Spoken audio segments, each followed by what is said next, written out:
Hi guys, Tom Aldridge here from Suburban Pest Management. Welcome back to Not So Fun Facts. Today, because of the rain, we thought we'd talk about mosquitoes. Before I start, please consider subscribing to our YouTube channel. We make content here every week. Mosquitoes are a pest that we deal with at Suburban Pest Management regularly, and as you know, they can be very irritating. Adult mosquitoes only reach a length of about 3 to 6 millimeters and thrive around water. Stagnant water, such as puddles or buckets of water, can allow mosquitoes to breed around the home in just days or weeks. Dams, pools, even septic tanks have all served as larval habitats for these pests. And once they're an adult mosquito, they love to hide under things like tables, chairs, and other stored items on your patio. Once you step outside, they can sense your presence through the carbon dioxide in your breath, which is why they suddenly start popping up as soon as you step outside. Mozzies do pose a significant threat to humans and livestock, which is why we recommend getting professional help from us. There are a range of treatments for mosquitoes, which often chemical application to the outside of the building and to the surrounding foliage is the most effective. Well, that's a wrap. Thanks very much for listening. I hope you learned something new. Please remember, at Suburban Pest Management, we treat all sorts of pests, including mosquitoes, on all types of properties, domestic and commercial. We'd love to hear from you.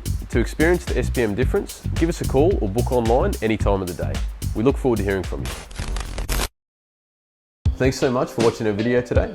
We hope you liked it. If you did, please give us a like and consider subscribing.